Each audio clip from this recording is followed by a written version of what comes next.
Hey! The latest Burrows and Bearowls sourcebook is in. Oh, good. It's been a few months since the last book. I'm content hungry, if you know what I mean. Well, you'll love this one. It's Wensleydale's Guide to Cheeses. Are you sure? Of course I am. Look, it says so right on the cover. No. I mean, are you sure that's a Burrows and Bearowls source book? Of course I am. I found it at the not-so-friendly or indeed particularly local game store. Huh. They really should come up with an acronym or something for that. Anyway, this book contains 196 pages describing all the various cheeses you can find in the very well-remembered realms. You're kidding, right? No? What makes you ask that? Look, mate, I don't mean to sound negative or anything, but what bleeding use is a book of cheeses in a B&B campaign?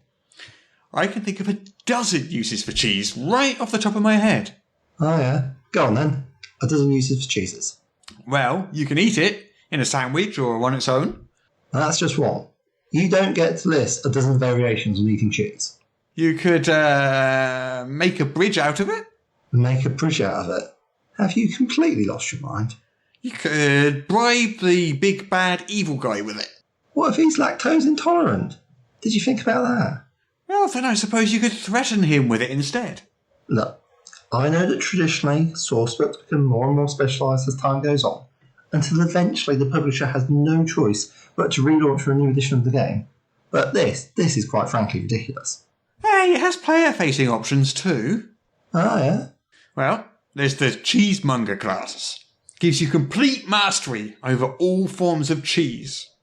Does it now? And the Cheesemaster feat, which allows you to specialise in a particular type of cheese. I see, Cheesemaster. Right.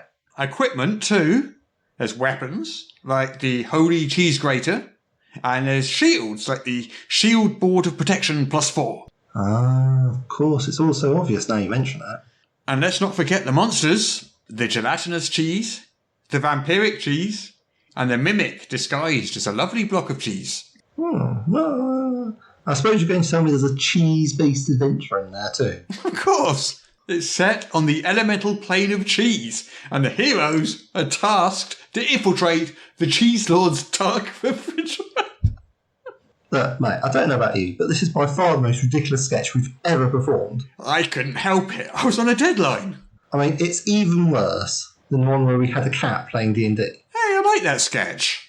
Look, it's clearly a failed attempt to mix a surreal absurdism of Monty Python with well-known tropes about the game publishing industry. It's not clever, and it's definitely not funny. I can't argue with that. Fine. Let's go and get a pint instead. Alright.